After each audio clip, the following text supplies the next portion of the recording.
Hi, English students. It is Monday, April the 6th. I hope that you had a good weekend. And so I'd like to make this a pretty short video today because quite frankly, I don't want you to listen to me. I want you to jump into the reading of the Marrow Thieves, which starts today. So let's do a quick recap first of what we've covered so far. So most of you have passed in your two assignments outstanding right now. The first one was some comprehensions on dystopianism. The second one was some questions on milieu that came from a couple of videos that you need, or a video that you needed to watch, and some research on Cherie Dimaline. If you haven't finished those assignments yet, it is very important to me that you get them done right away. I plan on having your midterm grades for you 1 week from today. So in order for these assignments to be counted towards your midterm grade, I need to have them by Friday at the absolute latest. So ideally they'd be done today. Thank you if you passed them in. If you haven't done them yet, now is the time because we're going to start reading and start analyzing character and other interesting things in this book, and I don't want you to continue to fall behind. So here we go. I'm going to do a quick screen share and we will talk through the assignments for today. Also known as how many times can Robin mess up technology today? Yay! Oh, okay. It seems to be going well. So here we go. This assignment is attached to the email that I've just sent to you and that you've followed this link to get to. Okay, so this is assignment number 3. We are going to be doing a close reading of the Marrow Thieves. What that means, actually, I'm going to let Harvard explain it. Harvard's pretty good at that. So this is the webpage for the Harvard College Writing Center, and they explain what a close reading is. So follow along. I'm going to read this to you. So this is called How to Do a Close Reading. The process of writing an essay usually begins with a close reading of a text. Of course, the writer's personal experience may occasionally come into the essay, and all essays depend on the writer's own observations and knowledge. But most essays, especially academic essays, begin with a close reading of some kind of text, a painting, a movie, an event, and usually that of a written text. So this, my friends, is our written text that we're going to do a close reading of. When you close read, you observe facts and details about the text. So I'm going to guide you through specific facts and details that you should notice as you're reading. You may focus on a particular passage or on the text as a whole. Your aim may be to notice all striking features of the text, including rhetorical features, structural elements, cultural references, or your aim may be only to notice selected features of the text. For instance, oppositions and correspondences, or particular historical references. Either way, making these observations constitutes the first step in the process of close reading. If you're interested in reading more of this article, and again, I think extracurricular learning is always a good idea, you can just look for How to Do a Close Reading, Harvard College, and read the rest of it. It's not very long. What I'm trying to say with this passage is we are not just going to read this novel, enjoy it, and then put it back on our bookshelf. We're going to be thinking critically about it. And there are particular things that I want you to think critically about. So every time that I give you one of these assignments, I'm going to be directing you in particular ways to be thinking about certain aspects of the book. Those questions, those directions are going to help you be prepared for the final assignments, the test, the writing assignment, the essay that comes at the very end of this unit. So please follow along, do these smaller assignments. I've chosen them very deliberately. So here's your first assignment for the Marrow Thieves. Here we go. So again, this is in your inbox. The first thing that, I do want to recommend that you email these to me, like I said, by Friday, April the 10th, because that way you're staying on track and this assignment will be counted towards your midterm grade. Now, sort of like with Night, super obnoxious, thanks Cherie Dimaline, she didn't number her chapters. That's great. I love it when people have titles instead of numbers. I think it's creative and interesting. It's like giving a poem a title. It says something about the chapter. Not very useful when I'm like, hey, we're going to talk about chapter 4 today. So I want you to grab a pencil and I want you to go through the book very lightly in pencil, write numbers on each chapter. You'll thank me later, I promise. So you should pause this video, go find a pencil, grab your novel, and number them right now. I'll wait, you go. Okay, did you do it? I hope so. Okay, so hopefully you paused me and now you're back. So chapter 1 is all about getting the experience of the book.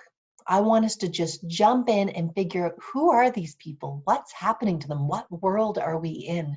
And sometimes just starting a book can be tricky, it can be a little intimidating, it can be confusing at first, because no wonder we've just thrown back the curtain on this world where things have been happening for a long time, and we're expected to know really quickly in that exposition what's happening. So here's what I'd like you to do. Follow my instructions. I promise you, it will make a difference on your reading experience. So for chapter 1, here's the instruction on your handout. It says, read through the first chapter of the novel without stopping, right? Just find a quiet spot, sit down, bomb through it. Don't stop, skim if you have to. Don't go back to reread if something's confusing. Just get through that first chapter. It's not very long, you'll be okay. The instructions say, don't worry about thinking too deeply about it. Just get a basic understanding of the events. I would never ask you to study something that you've only read once. To think deeply about it, you really have to do it more than once, especially when it's a new text, new world, new characters. Once you've gone through and read it once, we're going to go back and do a close reading. So here's the next instruction on your handout. Go back and reread the first chapter and answer the following questions. You do not need to answer with complete sentences. I don't care. There's quite a few questions here. I made 16 of them. These are the easiest questions in the world. I swear to God, I did not create any of these to trick you. They are just to take you through the text, to give you a purpose for reading and to figure out what's going on. So, for how long has Mitch and Frenchie's mother's been gone? All you have to say is, she's been gone for however long it's been. According to their dad, what is the best way to hide? So really straightforward, right there in the text answers. Do a list, put them in a Word doc or in an email or in a Google Doc and send them off to me. That's it. That's all you have to do for chapter 1. Sort of. That's going to take you through chapter 1 and help you to read it a little bit more carefully, slow you down, and start to pay attention to characters. The purpose of this close reading for chapter 1 and 2 is character. There are a lot of people in this book. Each one of them is there for a reason. Each one of them has a different gift to bring to the group, a different challenge that needs to be overcome in this challenging world. Each character is incredibly important. So here's what I'd like to recommend. This is not mandatory fun, meaning I'm not going to mark it, but you're crazy if you don't do it. Let me explain. I want you to create a list of the characters in chapter 1, even if you don't know their names. Say like person with the blue hair, whatever. Even if you don't know their names, use descriptors and details for each. I recommend grabbing some handy dandy loose leaf, writing a character on each page, and as you continue to encounter them throughout the book, add details to that page. Character is an important part of our analysis. So once again, you do not need to pass this chart in, but there are a lot of characters with very detailed histories in this book. You will need to be able to keep them straight. So this is strongly recommended. Trust me, you'll be glad you did it. So that's chapter 1. Read it, answer some simple questions, keep track of the characters. Good. Chapter 2, even shorter.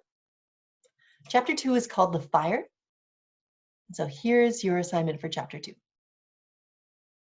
There's an article here on the Canadian government webpage that I actually think is spectacular. So I would like you to read this article on the benefits of reading out loud. So you're going to click on this, and it's going to take you to this link right here, Government of Canada. It's on culture, history, Canadian identity, on language. Anyway, some good education stuff. This is a very short little essay, not very long at all. It's called 5 Reasons Why Reading Aloud Isn't Just for Children. So what do I want you to do with that? Read this article on the benefits of reading out loud. Read it through once silently to yourself. Really, just sit and read it quietly to yourself. And then, because of the nature of the topic, I want you to read it out loud. And then notice, how is the experience different for you between skimming it quietly in your head and reading it out loud? Try it first with this article. This is an important article. I think it'll help you with the second part here. So then, chapter 2 of the Marrow Thieves. I want you to read through the very short second chapter of the Marrow Thieves, silently to yourself without stopping. Get through it. It's a very beautifully written, poetic, descriptive paragraph. I think you'll enjoy it. Then I want you to find a quiet place and read the same chapter out loud to yourself. I want you to try to read with expression, careful to enunciate each word. Speak clearly, slow yourself down, almost like you're performing it as a poem or as a play. Because the difference of those two reading experiences is the topic for the next part of this assignment. So your chapter 2 assignment is write a thoughtfully detailed paragraph of this experience. How reading it the second time out loud was different for you than reading it the first time quietly in your head. This doesn't need to be a long piece of writing. I mean, just talk to me, almost like a diary entry or a letter to me saying, so Robin, you made me do this thing. I had to read it quietly to myself, and then I had to read it out loud. Here's how it was different, or here how it wasn't different. See if you can give me a good paragraph. 6, 7 sentences would be the dream. That's it. Oh, and because we're keeping track of characters, and there are more information about characters than the second chapter, I'd like to suggest that you update your list of characters, with names and additional details. It'll help you with your final test and essay assignment. Keep track of your characters, friends. Keep track of your characters. Okay, so this is your assignment for today. I don't think it's too cumbersome. Chapter 1, Chapter 2. And how many pages is that, friend? This is all of, it's so short, 22 pages. You can do 22 pages by Wednesday, because on Wednesday, we're going to read chapter 3. I hope everybody is doing okay. I know it's a challenging time. I want to remind you that Joanna Rasmus, our school counselor, is still available to you if you need her to talk to about academic challenges or about anything going on in your life. I hope that you are all staying at home, staying the heck away from everybody else, keeping social distance, physical distance, washing your hands like crazy, and yeah. Oh, last thing, if I haven't heard from you about these assignments yet, the previous 2, I'm going to call you or email you or Facebook you. I want to make sure you're okay and that you're still in this. So to avoid that awkward encounter with me, please get those into me as soon as possible. All right, my friends, you are all lovely and wonderful, and I look forward to talking to you again soon. I hope you enjoy the first 2 chapters of the Marrow Thieves. Take care.